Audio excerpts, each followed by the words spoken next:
It's election night in America, and a nation in crisis is at a crossroads. We're counting down. My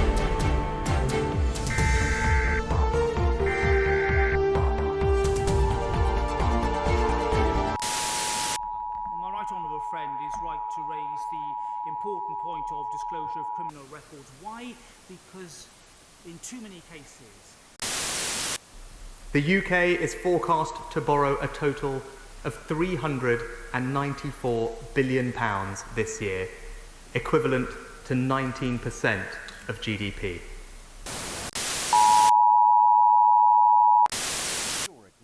Since the formation of Socialist Alternative in England, Wales and Scotland only last year, we have quickly been thrown into a tumultuous political and economic situation against the backdrop of a major global crisis for the capitalist system. The COVID-19 pandemic has been turned into a historic catastrophe by capitalist mismanagement, and a worldwide economic downturn threatens millions of jobs. We have faced up to the challenges of the pandemic with significant growth even under lockdown, and we have played an active role in the struggles of working class people, including the fight to kick out the Tories in last year's general election, the movement of NHS nurses fighting for a pay rise, and the rent strikes currently sweeping across British universities.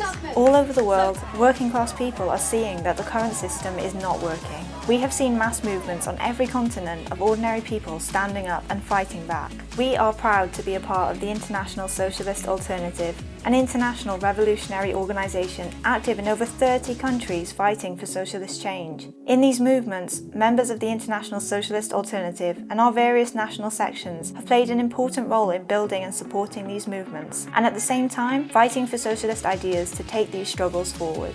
We have been active in the Black Lives Matter movement, which has exploded onto the world scene this year, challenging racial oppression and state violence. In many countries, our members are on the front lines of the emerging global feminist movement, fighting for reproductive rights, against gender-based violence and other forms of women's oppression. We have fought against rotten, corrupt and authoritarian governments around the world, from Hong Kong to Brazil to the US, and have led workers around the world in the struggle against attacks on jobs and working conditions. Now, more than ever, we need a movement of working class people for real system change. International Socialist Alternative and Socialist Alternative in England, Wales and Scotland fights for an end to crisis-ridden capitalism, for an end to oppression, climate change and inequality, and for a socialist world.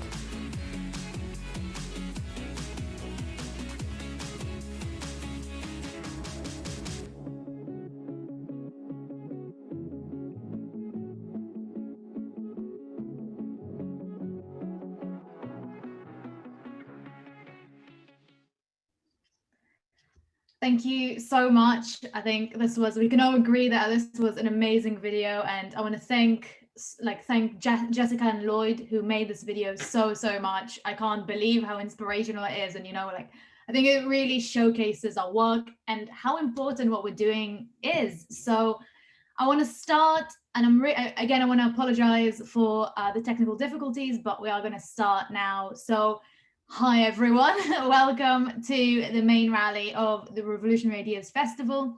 I'm Yara, I'm from North London, and I'm in the Socialist Alternative branch of North London, and I'll be chairing this rally. Now we're here today after, I think, a really impressive start to our weekend of discussions, and it's been so good so far, and I'm really excited to close our first day like this. So first of all, I want to ask everyone who can to turn on their cameras so we can see as many of your faces and really feel like we're together in one room, even though we can't. So it would be just really good if you can. Obviously, you can still stay if you don't. We are joined with some amazing speakers from all around the world today, and I think that they're all going to tell us more about the struggle in their respective countries and how it connects to the theme of tonight's rally, which is Crisis and Revolt, a World to Win. Now, although this title is a direct quote from Marx and Engels' Communist Manifesto, which is a document that was written almost 200 years ago, it is bang on the money even today. And we're living in an age of crisis worldwide. In the past year alone, we've seen a paralyzing pandemic, an economic depression that's forecasted to be the worst in the history of global capitalism, an emerging Cold War, an ever-intensifying environmental catastrophe in the shape of wildfires, floods, and hurricanes, and clearer views of the inherent racism, sexism, homophobia, and transphobia within the system. But just like Marx and Engels pointed out 200 years ago, the working class is not standing idly by. We are fighting against each and every one of these issues, and the gravity of turmoil of the turmoil of our time makes more and more of us realize that these are not anecdotal failures. This is a systemic problem which can only be solved by removing capitalism altogether and putting in its place a system that is controlled and built for the benefit of the working class. And that system is socialism.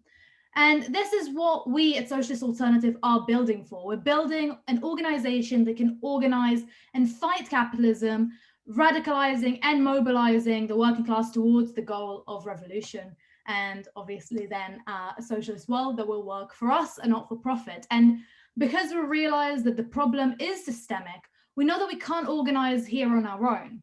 That's why we're part of an international organization with activists all around the world in over 30 countries on every single continent, fighting for the same things as us. Just like Marx and Engels said, the working class have nothing to lose but their chains. They have a world to win. So I know we're all here tonight to learn from the experience of our activists around the globe. So I don't want to take too much of our time talking about this. So we have a brilliant list of speakers. I'm sure we're all very excited to hear from them. So I want to start with Ginger, who's a member of Socialist Alternative in the US.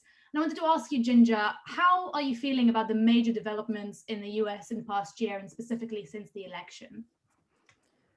Well, that's an excellent question, Yara. And thank you so much for introducing me. And I'm bringing solidarity from the US section of the International Socialist Alternative. And mostly I'll speak about the presidential election, but I also want to say a few comments about next steps.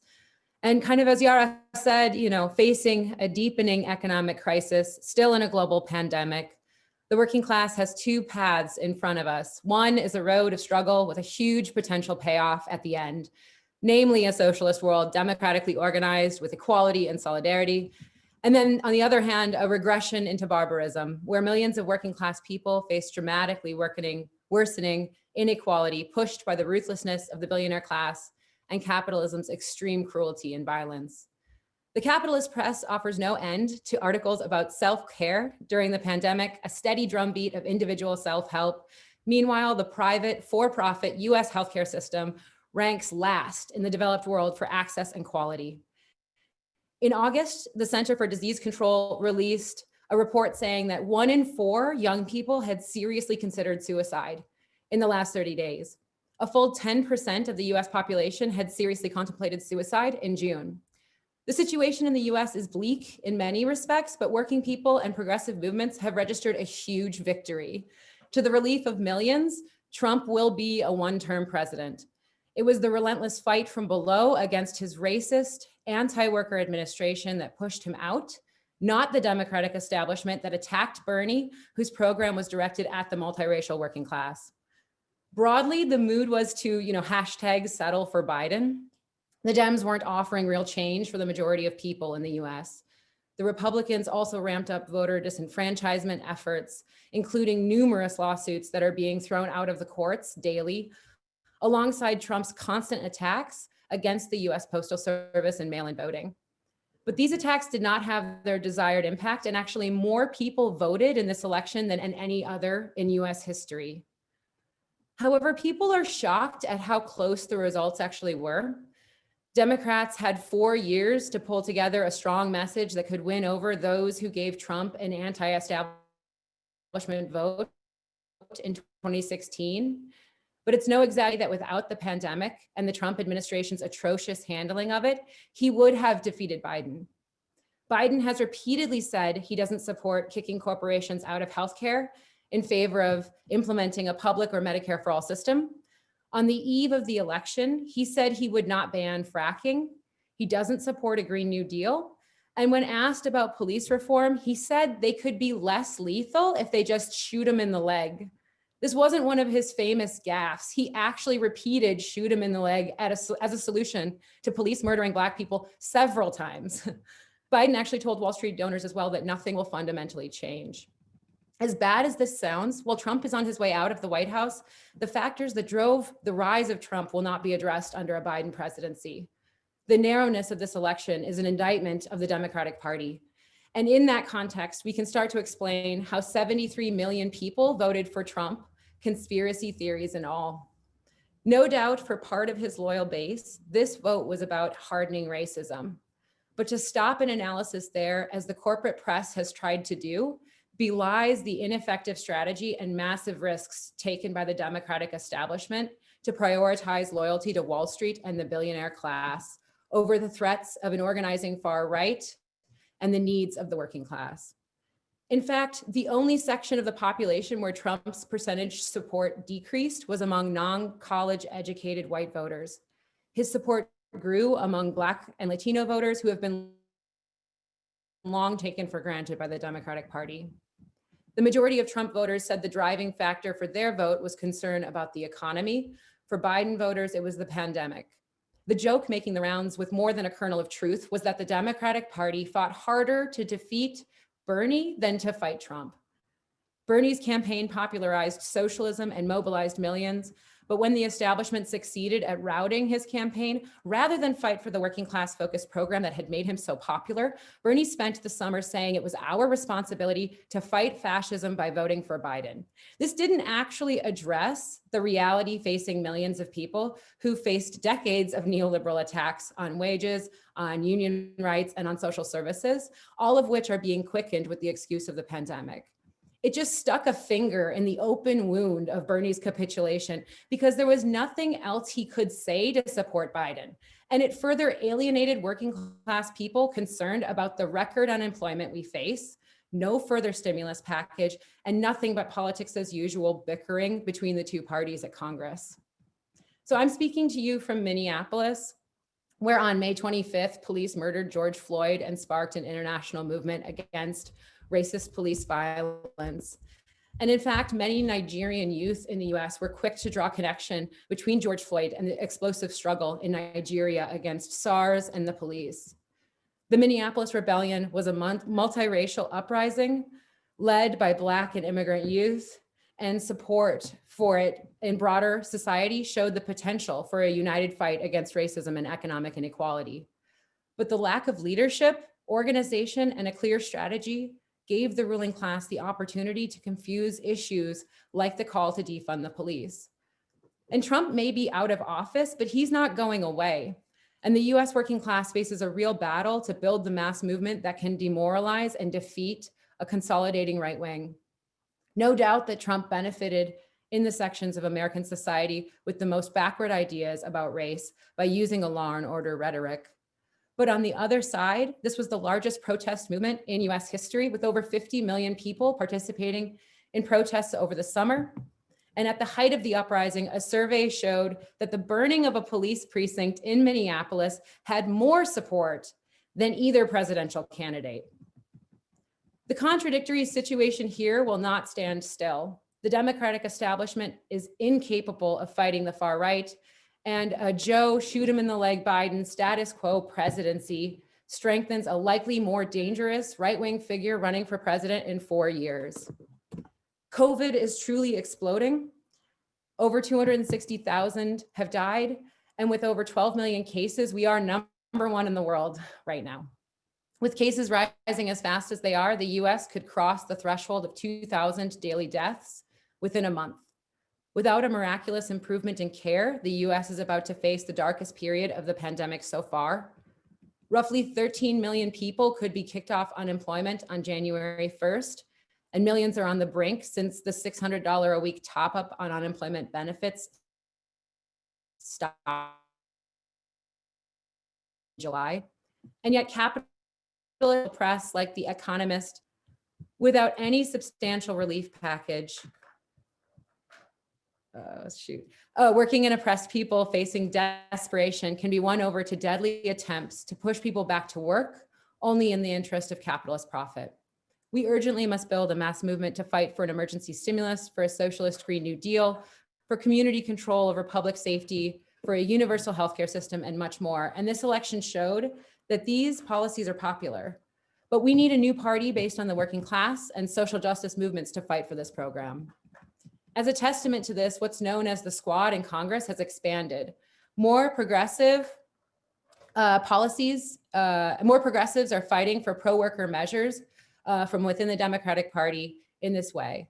And the self-identified socialists are joining Rashida Tlaib, Ilhan Omar, and Alexandria Ocasio-Cortez. And actually, because of these recent victories, the Squad actually holds the balance of power in the Congressional House. However, their strategy has rested in trying to win the corporate Democratic Party to their progressive policies, repeatedly getting thrown under the bus, even while they and those policies are inspiring millions of people to get active. Back in January, AOC actually went some distance toward diagnosing the real problem for progressives fighting for pro-worker measures from within the Democratic Party, when she said that in any other country, she and Joe Biden wouldn't actually be in the same party. More recently, she said she has thought about quitting politics, facing the Democratic establishment's hostility to policy. We think it would be a huge mistake for AOC or other members of the Squad to succumb to demoralization and leave politics just as support for their ideas is growing. The strategy that AOC, as well as Bernie Sanders, have been pursuing up to this point, they sort of leverage their assistance with campaigns in hopes of winning support from the establishment. This is a failed strategy.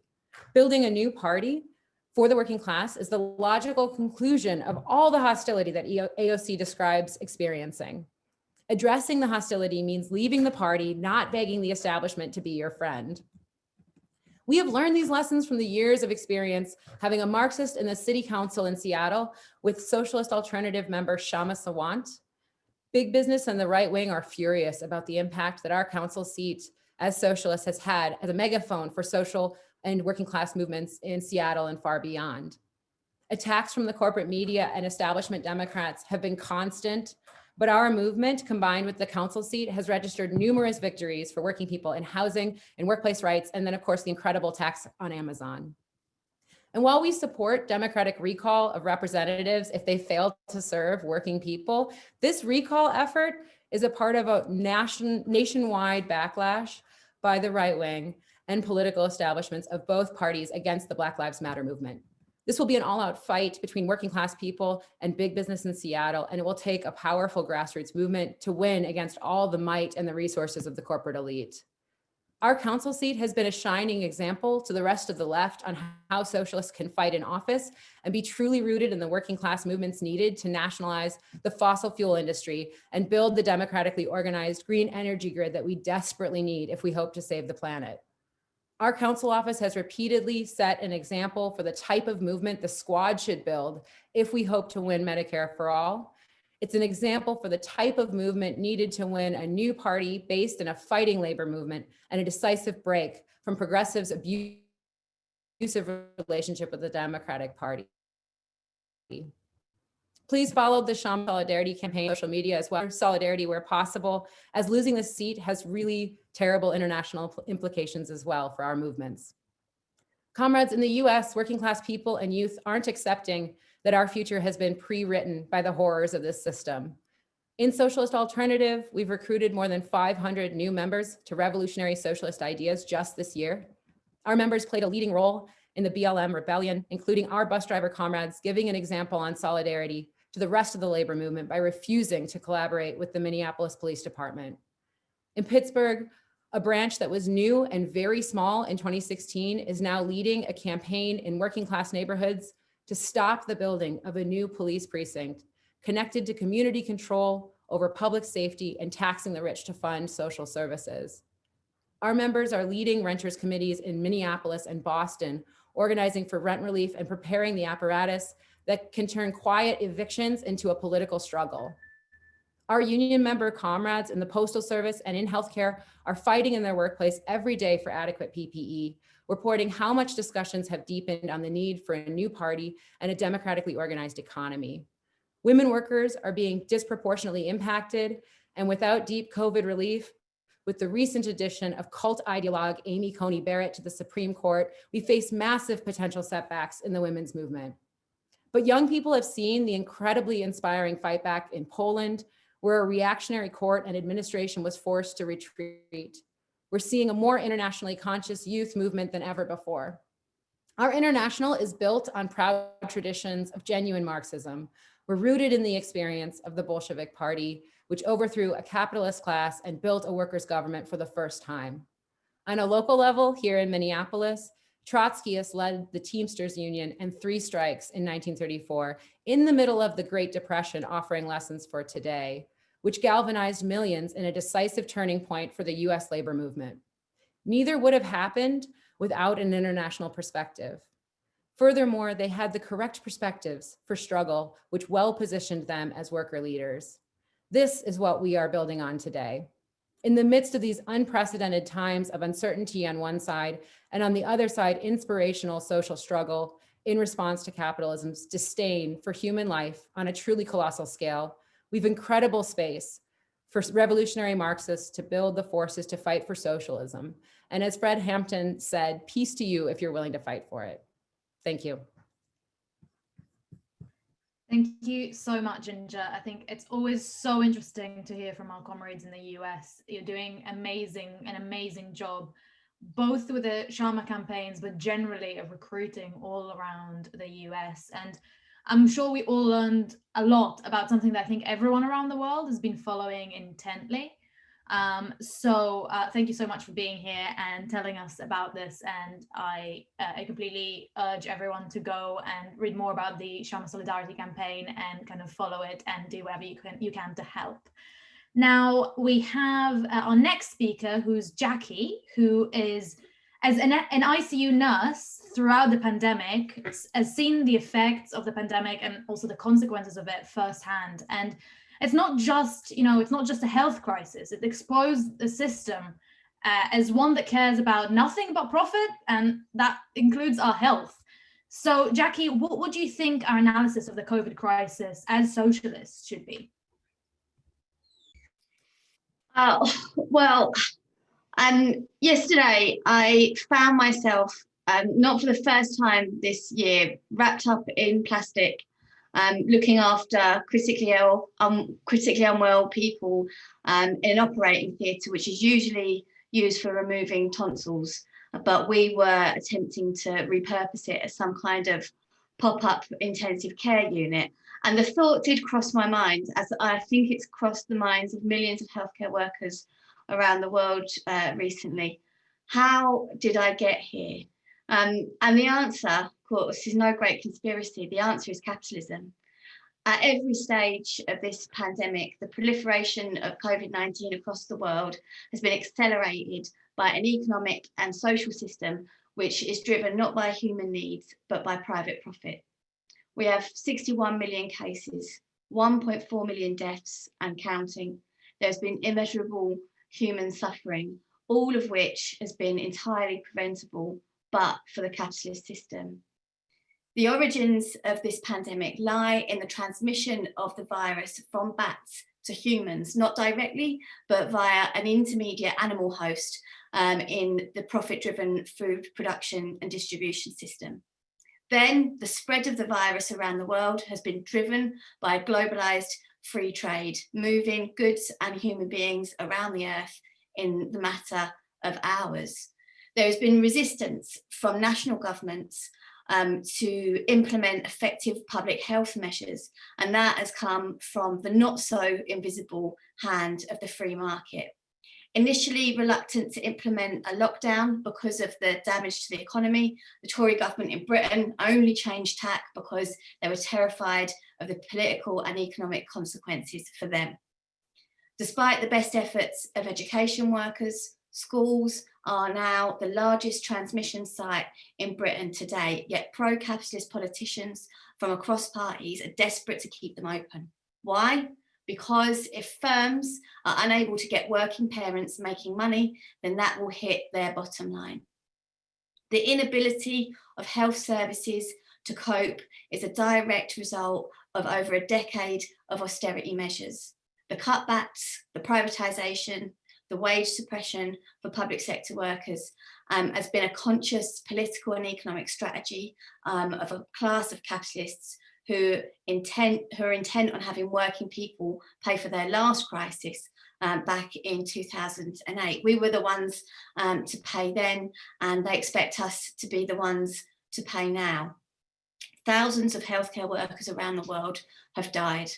Personal protective equipment made for sale to the highest bidder was not where it needed to be, i.e. on the bodies of healthcare workers, time and time again. The market failed and the price has been paid with the lives of those clapped by politicians as heroes.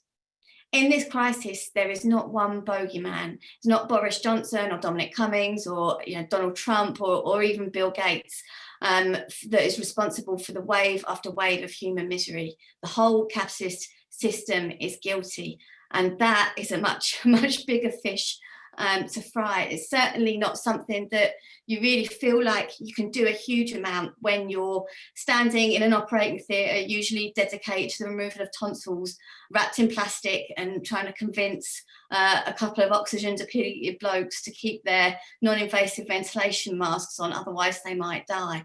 But at some point you realise that actually everything that we need, all of the resources, all of the ingredients for a new society already exist. A world in which a bat-based virus in a far-off land doesn't result in millions of dead and international misery already has the potential to exist. A world where the needs of the market just don't exist. One in which everybody can contribute what they can and take out what they need. Those resources already exist. The question we need to ask ourselves is, what would it take to transform our world into a socialist one? And first of all, there needs to be a certain amount of material wealth. This exists. This is a wealthy planet. It's certainly the wealthiest planet in this solar system. And it might not always feel like that, but that's only because the ruling capitalist class have stashed loads of it away behind various settees in the Cayman Islands. The whole world is in dire straits because this class of capitalists, whose entire position in life is based on the exploitation of the planet and everybody on it, and they're the ones in charge. But it doesn't have to be like that. The great mass of us, the exploited, the working class, we could do things differently. We know that we are already the most resourceful class in society. We know through our labours how to repurpose an operating theatre into something like an intensive care unit, which is actually a lot more difficult than it sounds. Tory flagship Nightingale hospitals lie empty, an embarrassment to the name of the nurse that they named it after. Why? Because no one works there. Nothing happens without workers. We are the primary agents of action and change. And most importantly, despite our differences, when we move together. When we act together. And when you think about it, everything we do it together. And it might not feel like that when you're stood there wrapped in plastic in your metaphorical tonsil theatre / makeshift ICU, asking yourself, how did I get there? But the truth is, actually, you're never on your own. There's always a mate. There's always somebody somewhere who can help.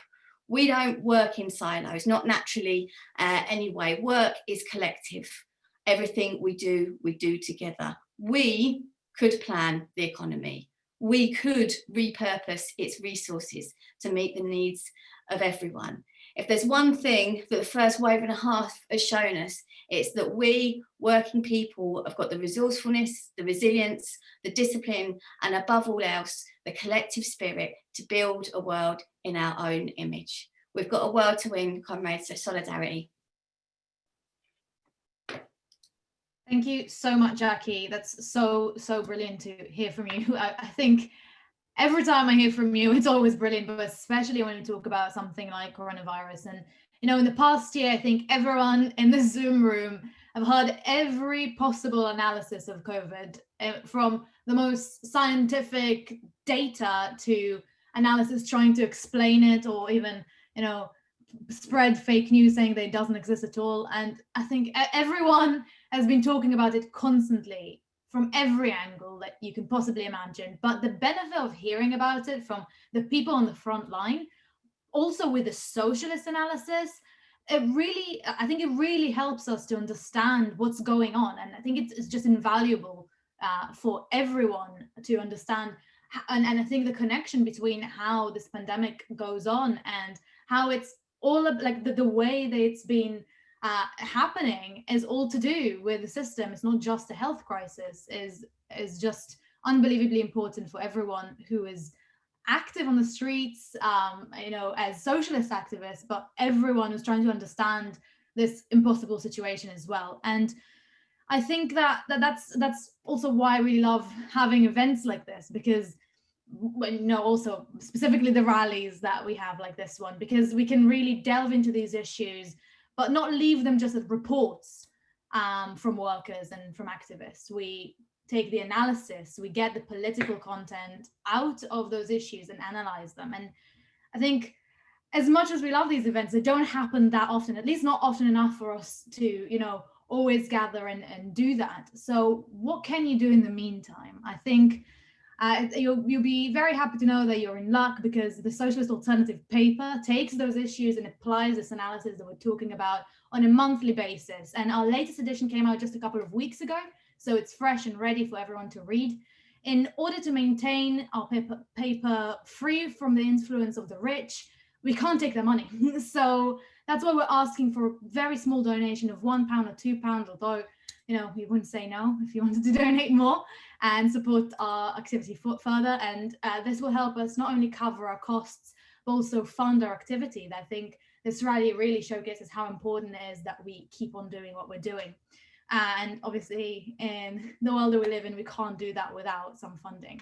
So you can either get a physical copy or a PDF for your convenience in this COVID world. So I'm going to put the link to buy in the chat now, so everyone can buy it if they want to. And you really should. It's got some brilliant articles this month, but always. Now, I'm very happy to welcome our next speaker, Jaco, who's from Hong Kong. And I think the situation in Hong Kong in the past few years has been tumultuous, to say the least. But this year was a real culmination of the process of struggle there. And we've seen a lot of changes in the laws as well that made the situation very difficult. So Jaco, can you tell us a little bit more about this situation and kind of how can we as socialists in the UK help? Xi Jinping appears to have gained his position during pandemic, but in reality, it is the opposite. Despite heavy repression and surveillance system, the Chinese grassroots youth and a layer of workers are being radicalized. There is a growing anti-oppression and anti-rich sentiment, and people feeling the extremely low class mobility and the need for complete change of the system. There's growing layer of youth claiming themselves as Marxists or Maoists in mainland China. There was a very young student protest across over 10 cities in China against the school authorities, which happened in September. The school authorities, which are directly controlled by the CCP, imposed extremely strict measures in the name of fighting pandemic. The supposed one-week holiday in October was cancelled. There were blockades and surveillance camera on the entrance of many schools.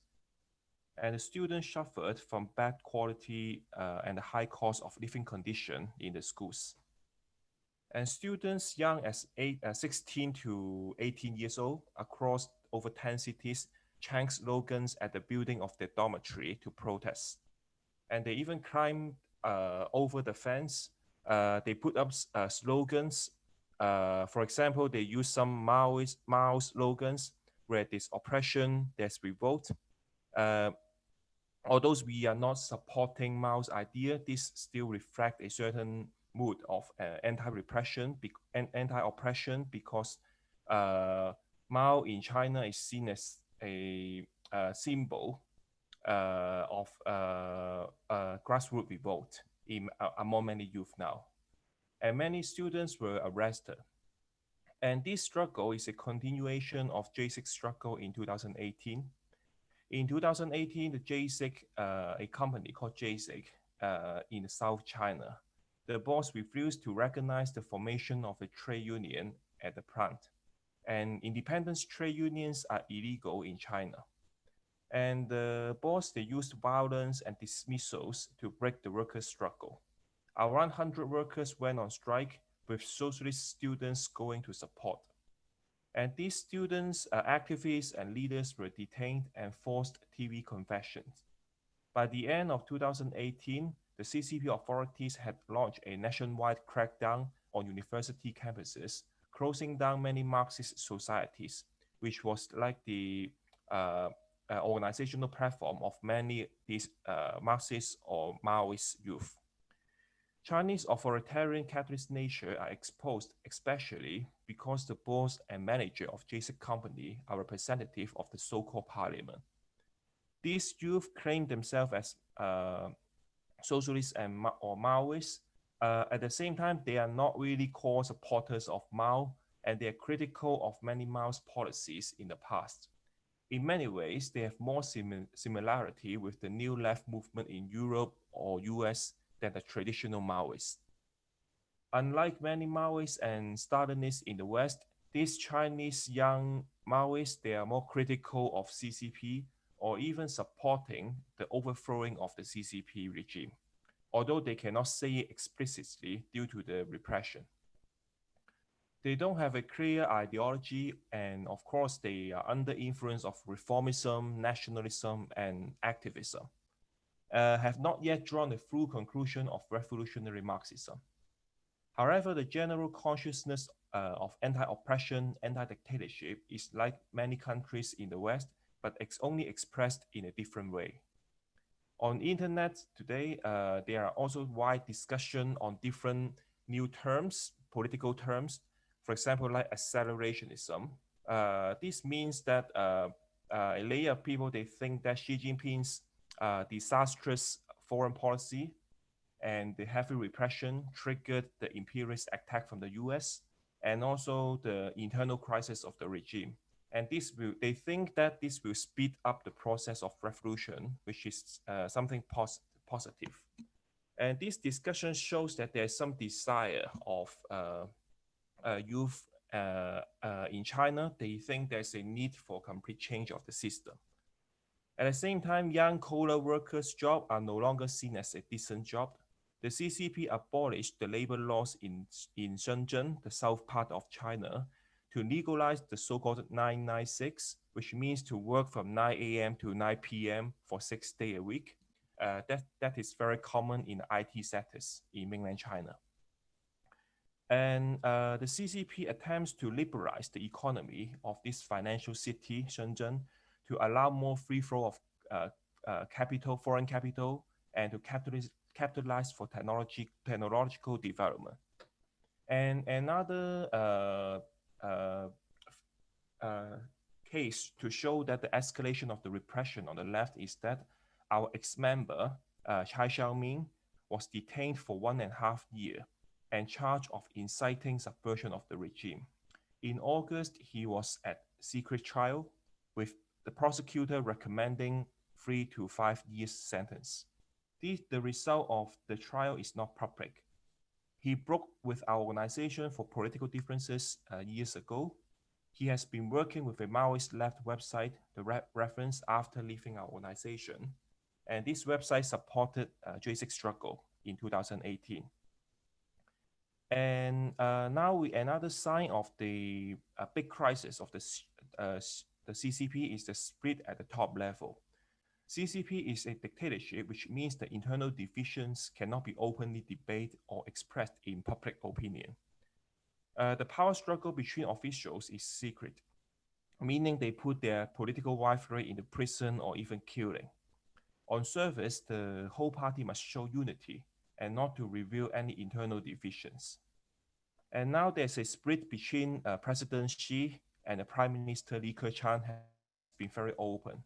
This is the most top-level officials' open power struggle since the Tiananmen Square 1989 movement. And this is because this shows that the regime is not so strong as they try to appear, and it is in a big crisis. And the anti-Xi layer like led by Li Keqiang, represent the mood of a layer of ruling class. They think Xi Jinping's hardline approach and is causing trouble, and they want more skillful approach in ruling and maintaining a peaceful relationship with the US and the Western imperialism in order to maximize their profits.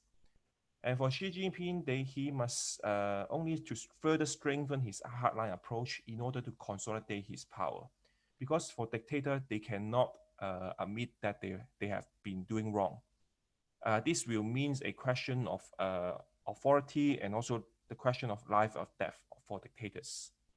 So this logic drives China into a direction of revolutionary situation, as there's very little room for dictators to do significant reforms, especially on the issues like democratic election or allowing independent trade unions, which because these issues can trigger waves of mass revolutionary upheavals.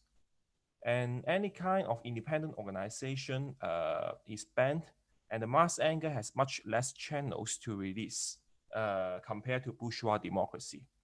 The mass anger, in China, it is like the boiling water in a high-pressure cooker. It needs higher than 100 degrees to boil, but when it boils, the steam will be much more powerful. And ISA is the only international socialist organizations organizing underground in mainland China. We have been recruiting promising youth in China this year, and most recruitment this year is under 18 years old. Inevitably, some of them face a situation of repression, like arrest or interrogation. So when anyone joins Socialist Alternative in England, Wales, Scotland, or any country, you are also with these prosecuted comrades in China. But no dictators can do a complete crackdown forever, and ISA will be the first Trotskyist organization having our force on the ground in mainland when CCP starts to lose their total control. Thank you. Thank you so much, Jacko. This, first of all, finishing on this note, I think is really, really powerful for everyone in this room. And I think you're faced with an impossible situation in Hong Kong, and our comrades in Hong Kong and in China, in the area generally, are just so courageous. It's so incredible to hear about it. And I'm sure I'm speaking on behalf of everyone here when I'm sending solidarity your way. And speaking of solidarity, a big part of us being able to organize campaign to support our comrades around the globe, and obviously to do the work that we do here as well, is being able to afford it. So as we all know, living in a capitalist world means that everything is expensive and everything costs money. And not taking money from big businesses, billionaires, and the rich means that we rely solely on donations from working class people just like you, from our members. So before we continue with this rally, I want to invite Miranda to explain a little bit more about how important our finances are to us, and also what we use them for and how you can help too. So Miranda, you have the floor. Thanks, Yara. So I'll just introduce myself. So I'm Miranda. I'm a student in Plymouth, and I'm a member of the new Southwest branch that started recently. Before I launch into the finance appeal, I first want to say actually that lockdown and the whole COVID thing has been really tough for everyone, whether you're working or working from home or whatever. We can't socialize and we can't see our loved ones, which is a really basic human need. And I think that's been really grueling for everyone. It definitely has been for me. We've already heard about how bleak things are at the moment, and I'm going to talk more about how bleak things are. But before I get into that, I just want to say that without the party and without the comrades, things would be a hell of a lot bleaker. So I'll get on with the appeal now. So we've heard the word unprecedented enough times, but it bears repeating that we're currently living in a period of huge injustice and urgent struggle. Here in the UK, we've had Europe's highest death toll from COVID, while other countries have had far fewer deaths, thanks to a Tory government who puts the interests of their rich mates ahead of the lives of the working class people. They're not incompetent, they just don't care. The pandemic doesn't affect everyone equally either. You're at a higher risk of getting COVID if you're a frontline worker, if you live in overcrowded housing or in an area where there's entrenched poverty, and all of which disproportionately affects ethnic minorities who have suffered a disproportionate number of deaths. As well as the tragedy of thousands of lives lost to COVID, the Tories' profit-first response continues to do damage. We've had A-levels being decided by a biased algorithm, and students have been encouraged back to uni with little respect for our well-being. Instead, we're being used as cash cows to line the pockets of landlords and to prop up local economies. But at the same time, we're being scapegoated for the second wave. Rishi Sunak's announcement of a pay freeze for public sector workers, along with rising unemployment, mean that the working class are once again being punished for a crisis not of our making. There's no reason that a pandemic should necessarily result in a recession, but we're now being told to buckle up for the biggest contraction of the economy in 3 centuries, because according to those in power, that's just the way that it is. The ruling class, meanwhile, continue to look after their own in the so-called chumocracy, and those at the top are making record profits while the rest of us struggle to make ends meet. So the virus itself may be a natural phenomenon, but the crisis is a product of our fundamentally flawed system, as was so excellently illustrated by Jackie. Capitalism is literally killing us. And we know this because despite decades of struggle, Black people are still suffering racist state violence, women still have to fight for reproductive rights, trans people still suffer extreme prejudice, and climate change is still a looming threat. But we are still fighting back. Uprisings such as Black Lives Matter, the student rent strikes, and the climate strikes have been explicitly anti-capitalist in their demands and in their actions. People can see that the issues they face are systemic and they require systemic change. Socialist Alternative has been growing a lot this year. In the UK, we've been able to start new branches here in the Southwest and in Scotland. And internationally, we've gotten Chalmers Sawant elected to local office in Seattle on a program of taxing Amazon, a $15 minimum wage, and defunding the police to pay for community housing. And we did this despite huge, well-funded opposition from the establishment and from Jeff Bezos. We're about to hear from a comrade in Belarus, which is somewhere that we didn't have members, so we spent money sending comrades there to take part in the mass struggle and to build our organization there. And none of these successes have come out of nowhere. Behind every protest, strike, and political movement, there's so much groundwork that goes on, and it's not always exciting, but it's what makes it all happen. And this is where finance is so important. To give you an idea of the day-to-day costs of running the organization, printing each edition of our paper costs £740. It was £87 to print the Revolutionary Ideas posters and £55 to post them to the branches. We paid £48 to upgrade our Zoom accounts to be able to host the event. Plus, there's our international subs. As an organisation, we pay £700 to the International Socialist Alternative to help fund the work we do around the world. All of these expenses that I've talked about is how we're laying the groundwork and struggling in real time for radical change, and it shows what's possible with small donations.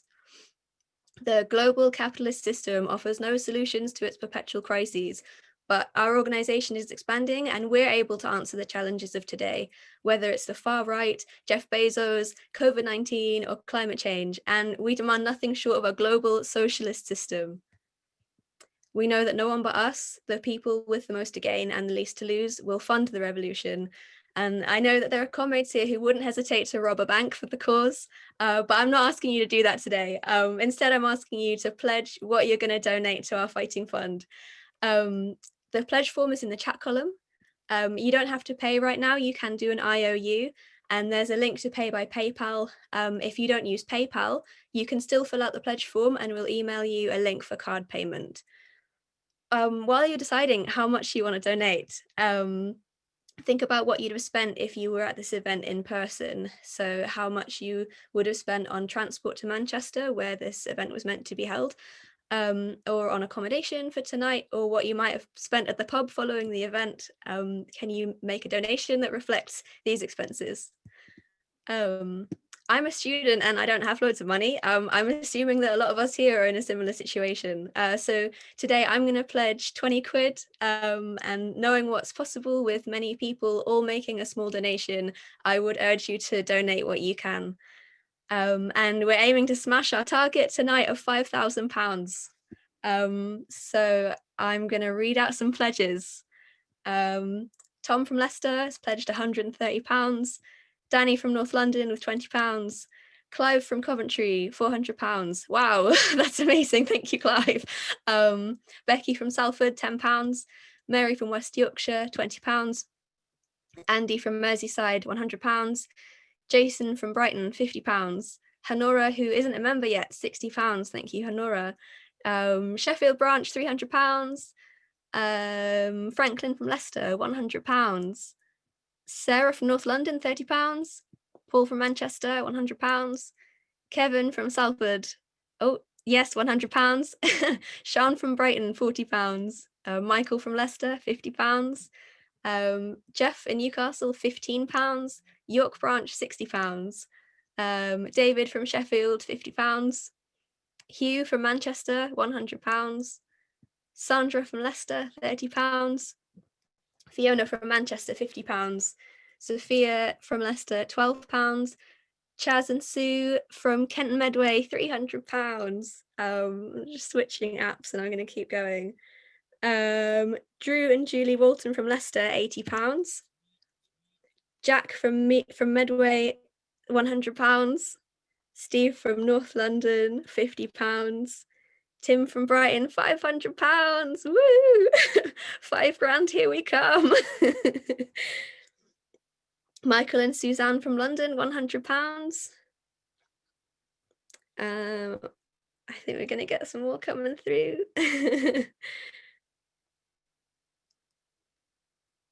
Okay.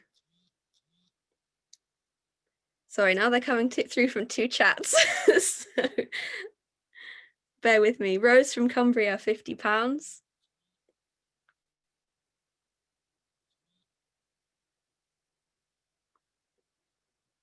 Sorry, I know I'm having technical issues. Connor, £50. Paul G, £100.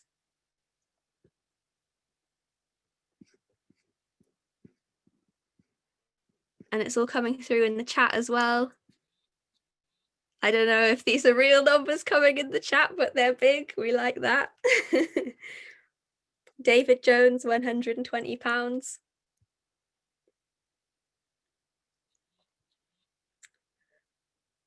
If we were doing this in person, I'd be like hearing lots of noise from people and applause and stuff. It makes, you know, hopefully next year. And we've got £200 from Ivan, £80 from Manjit.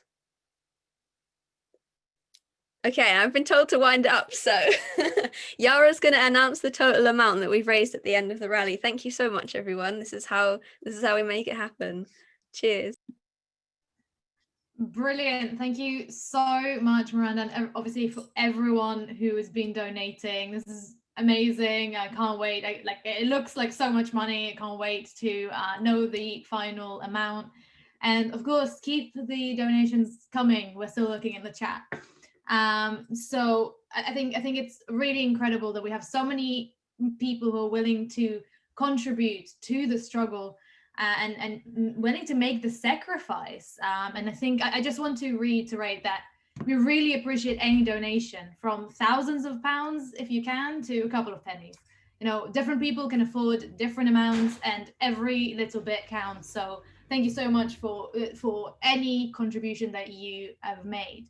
Now, of course, if you agreed with what's been said here tonight, but also generally with the discussions today, and if you agree that we do have a world to win, we just need to fight for it. So please join us and do that with us. Click the link in the chat to fill out a join form, and someone from your region will contact you ASAP and you can join Socialist Alternative. Now, let's get back to the main event. Our next speaker is another very, very exciting guest that I can't wait to hear from.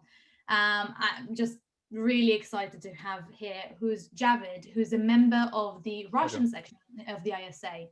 And he's going to talk to us a little bit about Belarus. And the situation in Belarus this year escalated rapidly with mass protests and an inspirational movement developing on the streets against President Lukashenko. So, Javid, what has it been like, and why are people so angry, and kind of like how were the protests manifested? Now, We're also going to have translation for Javid, so this just bear with us while Javid is speaking, and Rob will translate. Okay, Javid, it's tea. Начинай. Говорить, да, больше? Мгм. Хочу сказать, что протест достаточно героически развивается, несмотря на репрессии, то, что много политических заключенных, вот, и то, что длится уже там больше 2-3 месяцев.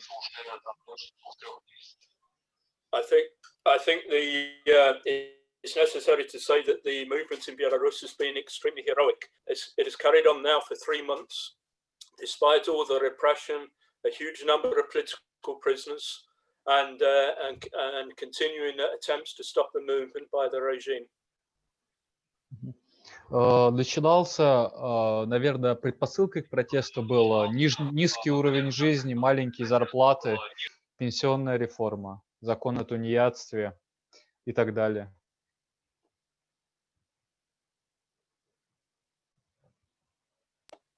And the movement has it started off because of economic conditions, a very, very low level of wages. Not long ago, the government carried out pension reforms, and there's all sorts of other problems developed in the economy. А также безумная позиция Лукашенко по вопросу ковида. Он просто ковид-диссидент. And of course, there was a crazy position of President Lukashenko in relation to COVID. He was a real COVID dissident.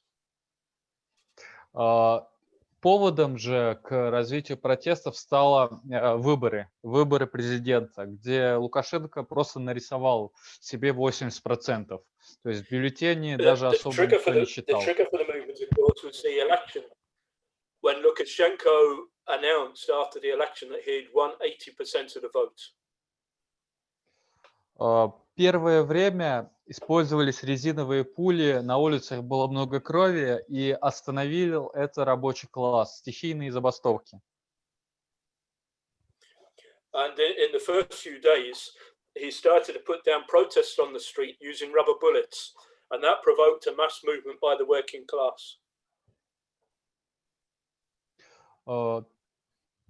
Трудящиеся брали на щит еще и требования экономические, ответа контрактной системы, но либеральная часть оппозиции, руководящая протестом, всячески это требование отказались выдвигать в качестве общих.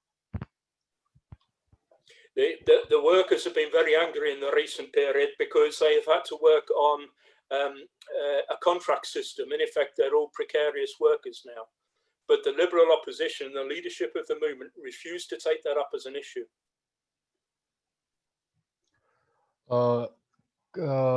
Либеральные элиты также отказались привлекать лидеров, заводил от коллективов трудящихся, дворовых объединений, студенческих объединений к руководящей роли в протесте, что опять же ослабило протест. And at the same time, the liberal capitalist opposition refused to take on board any representatives from the workers' collectives, from the students' committees that have been formed, or from the courtyard committees, which is a key part of the organization. Даже дату объявления всеобщей национальной забастовки объявили как постфактум для стачечных комитетов. Просто поставили в известность, что вы будете бастовать. For example, about a month ago, the leaders of the liberal opposition suddenly announced that there was going to be a national general strike on a Monday, and they hadn't even discussed it with the leaders of the strike committees in the factories. Трудящиеся при этом сами ищут пути для объединений. Первички независимых профсоюзов пытаются объединить свои усилия. Студенты уже объединились между собой, у них есть свой координирующий студенческий орган. And nevertheless, the workers are attempting to find their own ways of organizing and of uniting their strike committees. The students have already done so. They've set up a joint student committee. дворы, недовольные руководством либеральных элит, в частности, нехты, которые за счет грантов в основном существуют сейчас, они свои маршруты для воскресных маршев предлагают людям, и последний марш был по их инициативе и под их руководством, можно сказать. По руководству Дворного комитета, да? But what we're seeing now is that these unifications that are developing are beginning to have more influence. For example, on last Sunday's demonstration, it was the courtyard committees. A courtyard is around where people live. They decided what route the march was going to take, and that was accepted. Дело в том, что у элит, которые руководят процессом, у них есть свой интерес. В частности, в Координационном совете, в основном в президиуме, в руководстве, он из людей Бабарики, банкира, и из правой христианской демократической партии преимущественно представлен. Of course, the liberal elite that are trying to head the protests have got their own interests. For example, it includes Babarico, who is a banker. It also includes people who you would link up with the European Christian Democrats. Люди настроены более радикально, даже если не судить левой меркой. Они хотят парламентскую, например, республики. Честные выборы, которые обещает Бабарика, им как бы не устраивает. И они хотят парламентскую республику, как минимум. Even if you accept that people haven't developed a socialist consciousness yet, they have a more radical approach than the leaders of the opposition. For example, while Babarika just wants a new election with what he calls a fair vote, ordinary people want the system to be removed and a parliamentary republic put in its place. Мы с первых дней поддерживаем самоорганизацию трудящихся и берем на щит более радикально демократическое требование учредительного собрания всех слоев трудящихся. Right from the very first day of our intervention, of course, we have been putting forward radical democratic demands. For example, we call for the convening of a constituent assembly at which all layers of the working class are represented. Но параллельно с этим мы вносим в рабочий класс свою левую программу, идею обобществить крупные средства производства, крупные предприятия под рабочим контролем. At the same time, of course, we're trying to present our ideas to the working class as a whole. For example, we talk about taking into social ownership the heights of the economy. Из того, что у нас сейчас актуально происходит, на неделе внутри электротехнического предприятия имени Козлова будет кампания по повышению заработных плат, которую мы ведем. For example, we have good links with the electrical factory in Minsk, and we've been helping them to wage a campaign within the factory for an increase in wages. Стачечный комитет сам инициировал идею, чтобы помимо общегражданских требований, которые есть, добавились требования экономические, чтобы привлечь тех, кто еще в протесте не задействован из заводчан. It's important because the strike committee there decided that it wasn't enough just to talk about the general democratic demands to mobilize workers, but that workers had to have a direct interest economically as well in the protests. Также хочется сказать, что дворы тоже всячески с ними взаимодействуем, и уже нас многие знают в некоторых районах. And we've also been very active in the courtyard committees. We're quite well known now in Minsk in several of the areas. Все, да. И на одном из маршей, например, один из активистов целого района вышли с нами, поддержали нашу колонну, шли с нами, баннер держали, плакаты, сдавали наши листовки. For example, on one of the big demonstrations in Minsk on the Sunday, the whole committee of one of these, the whole of a courtyard committee came along and held up banner and were handing out our leaflets. Что хочу сказать, сейчас протест пошел на такой низкий старт. I think now that the protest has gone to a lower level. Любой протест в таких условиях развивается, наверное, как бы спиралеобразно, как-то циклично. И настроение людей достаточно, я бы сказал, радикальное, и мы как бы такой на пороховой бочке. В любой момент может начаться новая волна, подняться. And we understand that all protests like this, they go through phases. I think it's true that people have become much more radical. And it means that even though the protest at the moment is low, at any moment it could explode out again. И у нас есть, получается, такая пауза между вот этими волнами двумя, вот, внутри которой мы можем работу вести, потому что настроение максимально радикальное, люди готовы к политической дискуссии. И это хорошее время для расширения нашего влияния, нашей левой программы в рабочем классе. And this is actually good for us because it gives us an opportunity to develop our position, to discuss more with people. People are still talking in a very radical way. And so it gives us a chance to prepare for the next wave. Это время еще актуально, потому что трудящиеся начали как-то рефлексировать ошибки руководства, либерального руководства протестом и искать альтернативы, которые могут им предложить другую тактику, какую-то более адекватную, чтобы добиваться какого-то успеха. And it's also good because this break in the movement or the pause in the movement is giving workers a chance to think things over, to think about the mistakes that were made by the liberal opposition and about the need to organize themselves. И вот в этих условиях, по сути, мы потихонечку строим свою организацию.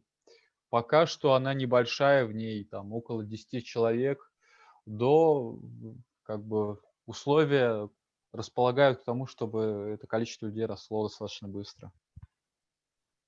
And these are the conditions that we've been working in order to put together the first base for our organization.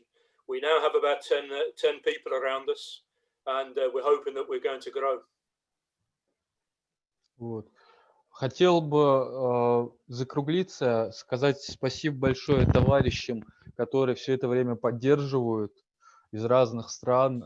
Спасибо огромное товарищам из России, которые там отправили, там, поддержали поездку. Вот. И что я мог сказать? Живе Беларусь! And in conclusion, I really want to thank all the comrades who have given real help to our movements in terms of helping us in solidarity, in helping us to finance the work that we're doing there. And I suppose I should just finish by saying, long live an independent socialist Belarus. Все, наверное. Дискуссии можно переходить на Европу. So that's it. Thank you. Thank you so much. That's incredible to hear about. Thank you, Javid, and also thank you, Rob, for translating. That's heroic work as well. I think it's just so interesting to hear what people in Belarus are doing, and I think everyone can agree that the work that our comrades are doing there is amazing. And especially, like, you know, considering the levels of oppression, we've heard from a couple of countries that have that level of oppression today, and it's just amazing to see what's happening there. And I think it's also so inspirational to see how Marxist ideas are still relevant today, and that I think that's something that we've spoken about a lot today. And it's interesting to note that about 80 years ago, Marxists were saying the same thing like they were saying today about the texts that were written 100 years prior, now 200 years ago. In fact, Leon Trotsky himself wrote a brilliant pamphlet called Marxism in Our Time just to do that. And now you even have the opportunity to read it. We've just published this pamphlet with a preface that connects the ideas that Trotsky talks about to today and how it affects today. And I think that everyone attending Revolutionary Ideas will benefit massively from getting your hands on a copy. And it's really cheap. It's only £3 donation to help us, and obviously also postage and packaging. And it can be ordered by using the link that I'm going to put in the chat. So that is great. Hopefully you benefit from reading it and getting it. Now, moving from Belarus, I think it's important to look at the region as well, and the comrades that we have in the region and in Russia, particularly, are in an impossible situation right now, in the last week. And we have Anna here to kind of make this incredibly important solidarity appeal coming from our comrades in Russia. So Anna, please let us know what we can do. Hello. Hello, everyone. Hello, comrades, and thank you so much for letting me speak here today. I'll be speaking on behalf of the Socialist Feminist Alternative in Russia about the events on 25th of November. I think the first thing to mention is that there is no law protecting women from domestic abuse and violence in Russia, despite many protests and petitions. The situation with domestic violence in Russia is horrible, and the official statistics keeps lying about like only 200 women killed yearly because of it, despite the unofficial estimated numbers, roughly 14,000. So this year, November 25th, Socialist Feminist Alternative, together with the Socialist Alternative members and other feminist organizations, held a series of individual pickets to raise awareness about the issue. And I think it is important to say that individual pickets is the only form of protest that does not require to be approved by the police or the government. So the action was completely legal. Despite that, 12 people were arrested, and some of them were brutally dragged and beaten by the police. The police did not present themselves, showed no documents, and did not explain what the girls are being arrested for. And whenever we called the police to ask where they're being taken, they refused to give us any information. I think it is also important to say that when the girls were being arrested, the people walking past approved of the police actions, saying it was their jobs and that the girls provoked them by holding the posters, which is once again not illegal. So when they were brought to the police station, the police announced the lockdown, which is only meant to be announced in cases of real threat like shootings and stuff. And they wouldn't let those who came to support the girls pass them their belongings, documents, and warm clothes. They were also refusing to let the lawyer in without explaining why. While the girls were held there, the police used psychological pressure and threatened they would get in touch with the places where they study to get them expelled in order to make them sign various documents to justify their actions. They were also trying to force them to leave their fingerprints, which is not required for administrative prosecution, but only for criminal. Also, some were released that night, but 6 of them had to spend a night in a cell with a broken window. The police only gave them 2 blankets for all the 6 people who stayed there, refused to give them any food or water, and refused to turn the lights off.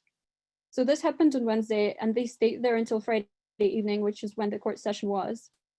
So for the court session, they didn't let any journalists in, refused the lawyers to come in as well. And when the lawyers managed to get in, they barely let them speak, saying they should be thankful they were let in at all. So all 6 of them were sentenced to from 2 to 5 days of arrest for resisting the police. And one girl is now facing another arrest after release, which could result in up to 30 days of arrest, excluding the ones she's already going to spend at the detention center. One guy was released and because he has already spent his 2 days at the police station, but the remaining 5 girls were brought to the detention center. Yet there was a queue and no places, so they spent over 12 hours in the police car with no heating, and you guys can imagine how cold it is in Russia right now. They refused to give them any food or water. They only allowed them to go to the toilet outside despite the cold weather. And when the girls demanded to be taken to the detention center, they took away their phones, dragged them outside, pushed them, and dragged them on the ground. So there is currently a lot of financial and moral support and solidarity with the girls in Moscow, St. Petersburg, and other Russian cities. But given how much work Socialist Feminist Alternative manages to get done, despite all these risks and repressions, I believe it is essential we show support and solidarity on international level as well. Thank you.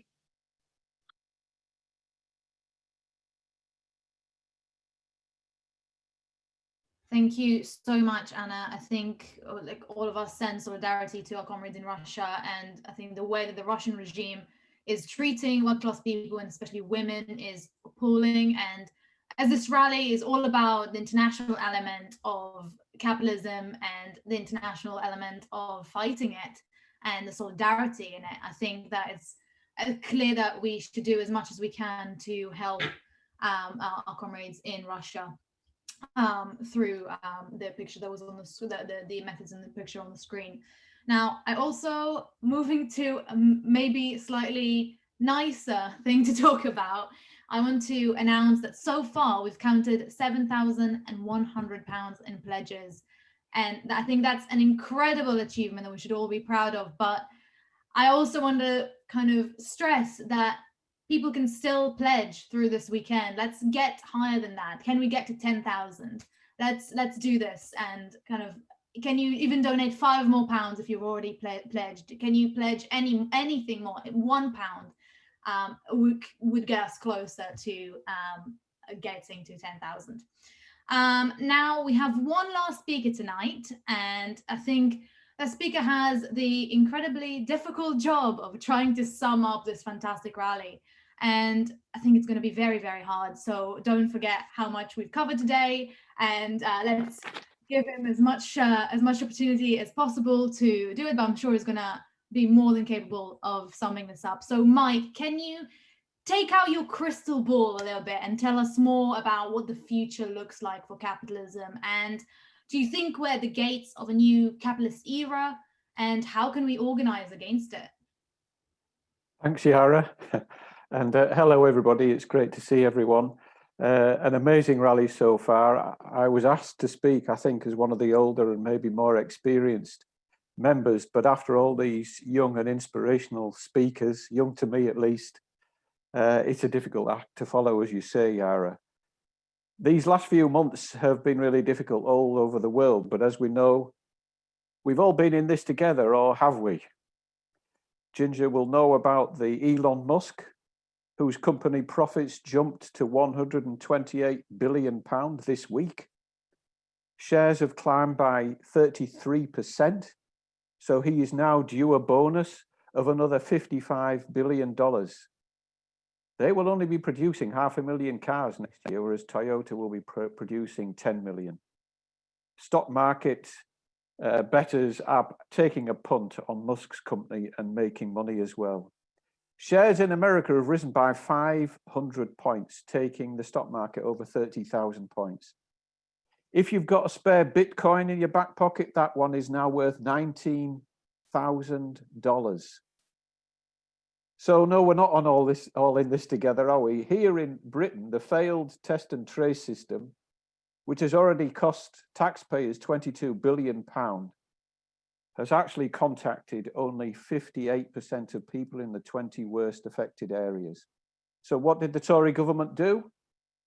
In the latest announcement, they decided to give them another £7 billion, taking them up to a £30 billion contract for a failed system that's gone to private companies like Serco, Sodexo, and even Amazon. Our own National Audit Office found that at the height of the crisis, the government finally managed to spend £12.5 billion ordering PPE, and they secured apparently 32 billion individual items of personal protective equipment. So surely that's a pause to celebrate for Boris, but only 10% of those items were actually delivered to the NHS trusts and frontline staff. So where the hell is the rest of it? It's not even been ordered yet, apparently. And who got these orders? Well, if you've been following the news, you know that you're 10 times more likely to get a contract with this government if you've been recommended personally by a government minister or someone who sits in the House of Lords. The 3 richest men in the world have a combined annual salary of $1,605 billion.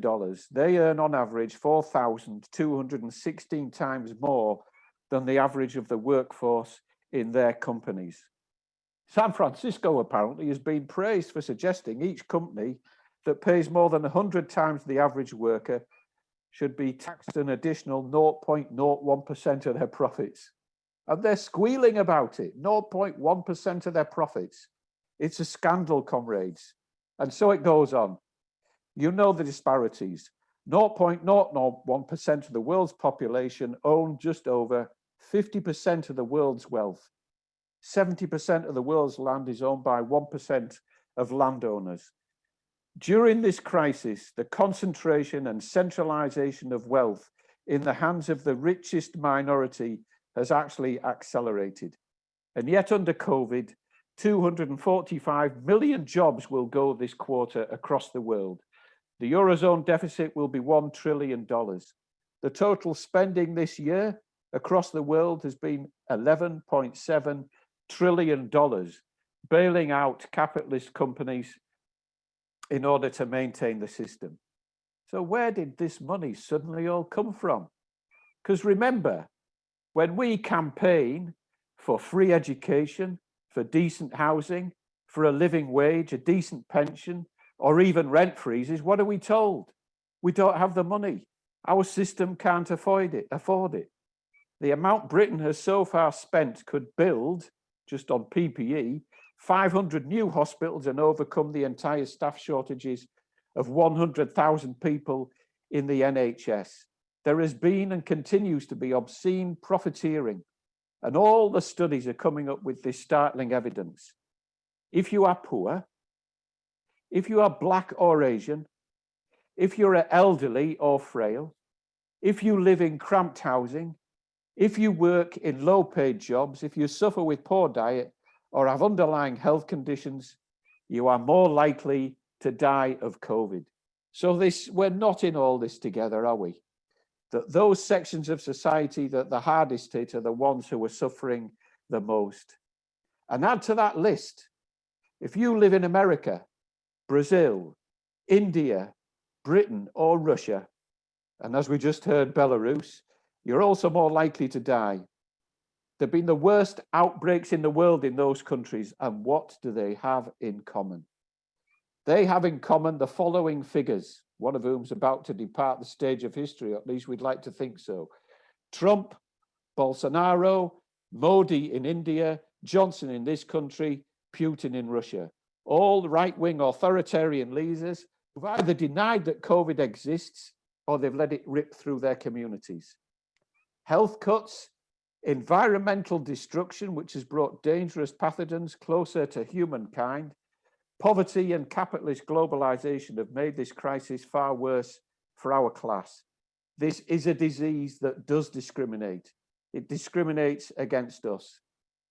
Now, does this make you angry? Because it does me.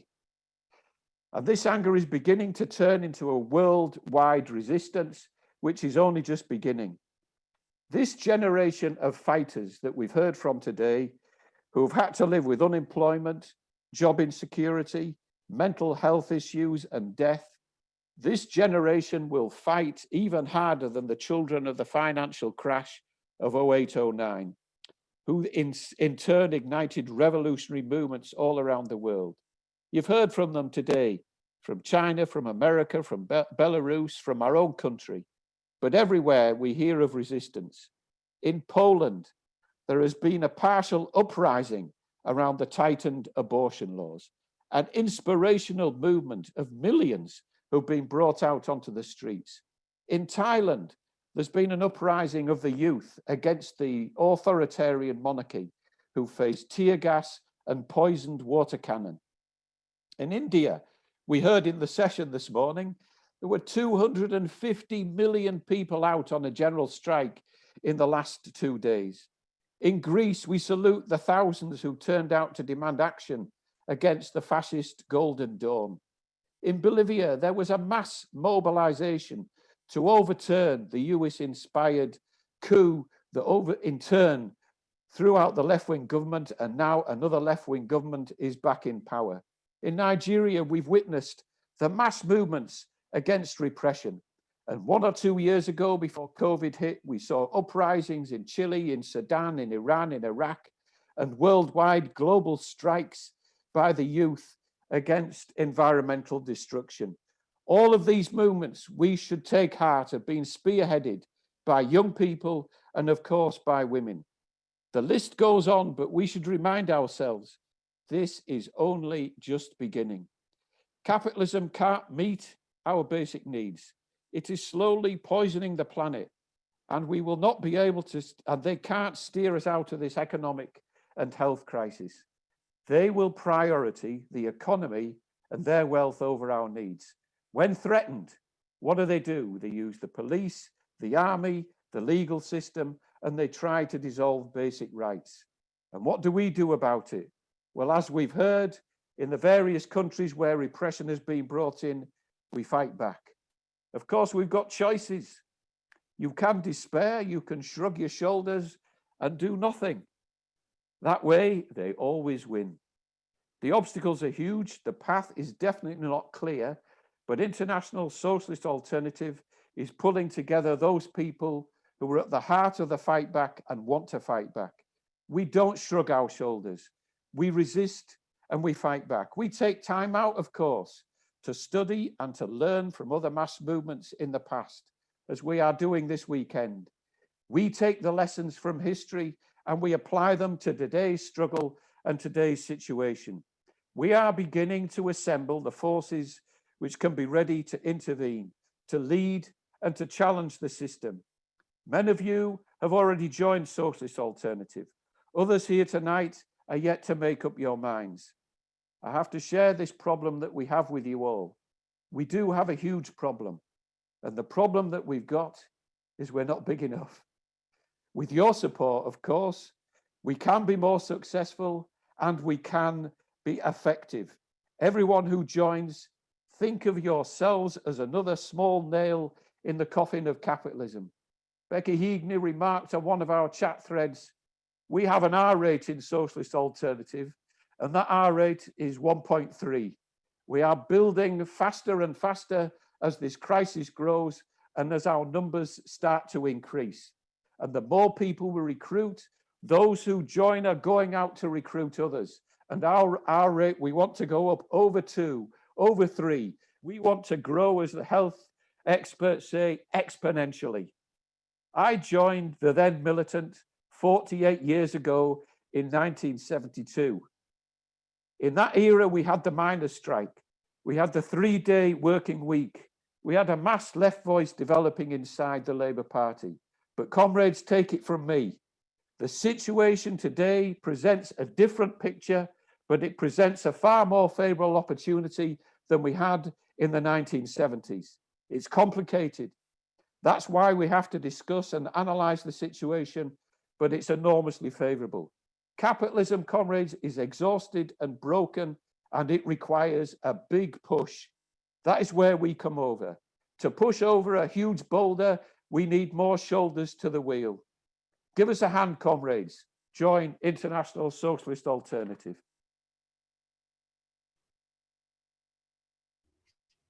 Brilliant. Thank you so much, Mike, especially for the analogy of what we do in the pandemic. What we need right now is to replace the pandemic with something a little bit more helpful. And I think we can all agree that that is building for socialism. And I think this is also an amazing note to end this rally on. So before everyone goes, I want to thank everyone who spoke today in this rally, also in the discussions that we had today. I think this was a fantastic day and fantastic rally. And of course, I'd also like to thank anyone who's donated money or pledged money or filled out our join form or bought our paper or bought the new edition that we've published of Marxism in Our Time. And also you can still do all of this if you want to. So don't hesitate to do this when we finish. Now, I also want to remind everyone before we go that tomorrow at 11 a.m. we're going to start our very exciting second day of this festival. So I'm going to put the Zoom links for the discussions for tomorrow in the chat. Make sure that you have them with you. Now, if the links are not working, the number at the end of the address is the meeting ID. And if you go on Zoom, you can enter that number and it will let you in no matter what. So please just make sure that you know which discussion you're going to go to and have the link for it. And hopefully see you all tomorrow. So thank you all for coming, and sorry again for the technical difficulties, and stopping a little later than planned, but I think this was all worth it. So see you tomorrow. Bye bye.